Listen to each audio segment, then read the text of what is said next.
적그리스도의 준동.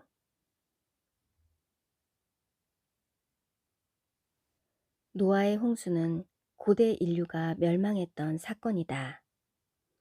하나님의 심판은 언제나 미리 경고하시고 회개의 기간을 충분히 주신 후에 심판하시는 패턴을 보인다. 그러나 당시 인류에게 멸망을 주는 경고는 성경에 강조되지 않았다. 선지자가 나타나 회개를 촉구하지도 않았다. 노아는 거대한 방주를 120년간 건조하였는데 자기 가족만 태우지 않고 모든 생물에 대한 관리권을 받았기에 호흡이 있는 동물도 탑승시켰다. 노아가 방주를 만드는 일이나 그 목적을 모르는 사람이 없었을 것이다. 방주 자체가 회개를 촉구하고 경고하는 시청각 표적이 되었을 것이다. 그들에게 경고가 없었던 것이 아니라 경고를 믿지 않았던 이유가 컸다. 세상의 종말은 또 한 번 예고된 상태다. 두 번째 종말이 성경에서 차지하는 비중은 첫 번째보다 비교할 수 없을 정도로 분량이 크다. 이보다 더 큰 사건은 없을 것이다. 심지어 초림이 완성되기도 전에 구약 선지자들은 인류의 종말을 앞다투어 기록했다. 이사야, 예레미야, 에스겔, 다니엘, 스가랴, 스바냐, 요엘, 아모스, 말라기 등이다. 거의 9권의 책에 기록되었고 초림보다 재림의 비중이 크다. 신약 성경에서도 인류의 종말에 대한 비중이 크다. 마태, 마가, 누가, 고전, 살전, 살후, 베투, 유다서, 요한계시록 등 9권이다. 다니엘서는 장차 등장할 제국들과 끝날에 대해 기록한 묵시록이다. 예언과 묵시의 차이점은 무엇인가? 예언은 단지 선포하지만 묵시는 선지자에게 설명해주는 안내자가 있다는 것이다. 가브리엘 천사는 다니엘에게 환상에 대해 설명해주고 사도 요한에게도 나레이터 천사들이 등장한다. 대체적으로 묵시는 미래에 대한 예언과 환상으로 선지자가 그 내용을 쉽게 이해할 수 없다.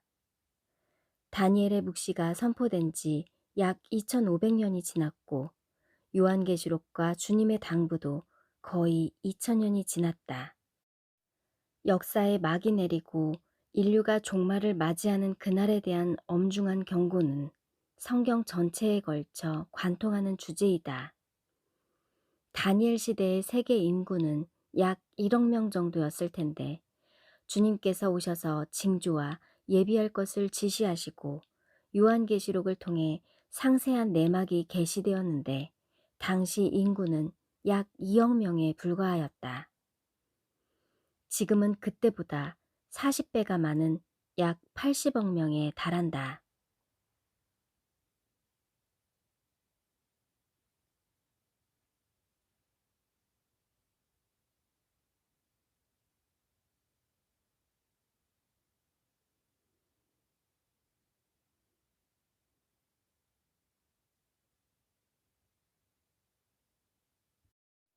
다니엘은 예레미야의 글을 읽고 포로 생활이 70년 만에 그칠 것이라는 연수를 깨달았을 때는 67년이 경과한 때로 3년이 남은 포로 생활 막바지였다. 70년은 종말의 타임라인에 빈번하게 등장하는데 이는 사람의 일생이기도 하다. 그는 곧 금식하며 베옷을 입고 민족을 위한 회개 기도를 시작하였다. 우리는 이미 범죄하여 패악하며 행악하며 반역하여 주의 법도와 규례를 떠나싸우며 그들의 범죄 목록은 곧 마지막 세대가 지은 범죄의 목록이기도 하다. 다니엘은 종말을 맞이할 세대를 향하여 마지막 권면을 기록했다. 많은 사람이 연단을 받아 스스로 정결하게 하며 희게할 것이나 악한 사람은 악을 행하리니 악한 자는 아무것도 깨닫지 못하되 오직 지혜 있는 자는 깨달으리라. 그가 마지막 권면을 한 후 종말의 정해진 시간이 왔다. 다니엘은 마지막 세대가 깨달아야 할 것, 정결하게 끝까지 신실하여야 할 것을 권면했다. 주님께서 또 한 번 명령하셨고 바울과 베드로와 사도 요한도 이에 대해 메시지를 전했다. 경고들은 천년들의 시간을 지나 마지막 7080 세대에게 도착했고 우리는 얼마나 그날이 가까운지 이해할 수 있다. 사람이 예측한 날이 지나갈 수는 있지만 하나님만 아시는 그날이 갑자기 일어날 것이다. 다니엘서에 기록된 사건들은 종말에 일어날 일들을 상징하고 있다.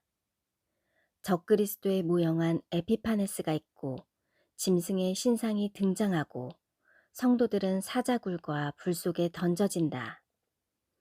특히 다니엘은 짐승의 특징과 만행에 대해 상세하게 기록하였다.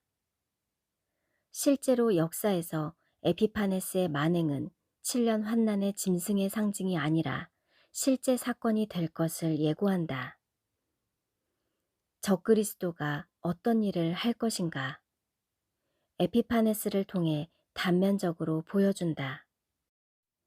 그는 성전을 모독할 것이며 성도들을 살해할 것이고 종교적 자유를 금지한다. 역사적으로 절대 권력을 행사한 독재자들이 있었다. 히틀러, 모택동, 크메르루즈, 이디아민, 스탈린이 있다. 하지만 이들도 적그리스도에 비하면 세 발의 피다. 적그리스도는 절대 권력을 행사하며 파괴와 살상과 공포로 통치한다. 그가 이전의 극악한 독재자들과 다른 이유가 있다. 이 네 나라 마지막 때에 반역자들이 가득할 즈음에 한 왕이 일어나리니 그 얼굴은 뻔뻔하며 속임수에 능하며 그 권세가 강할 것이나 자기의 힘으로 말미암은 것이 아니며 그가 장차 놀랍게 파괴 행위를 하고 자의로 행하여 형통하며 강한 자들과 거룩한 백성을 멸하리라.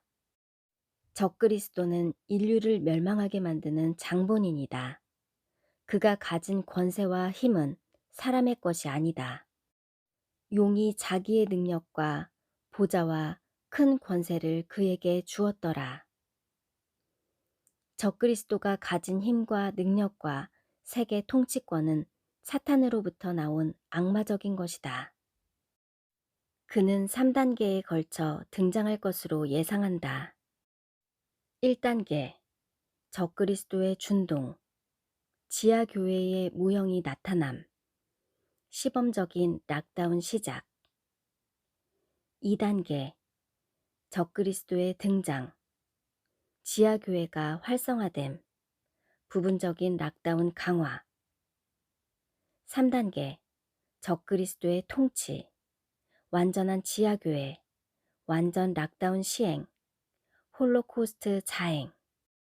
준동이란 벌레 따위가 꿈쩍거린다는 뜻으로 불순한 세력이나 보잘것없는 무리가 법석을 부리는 것을 뜻하는 말이다. 적그리스도가 등장하기 전에 어둠이 몰려오는 이미지로 볼 수 있다. 그들도 자기의 시기를 잘 알고 있으며 어둠의 통치를 준비하고 있는데 그 어느 때보다 빠르게 격렬하게 전진하고 있다.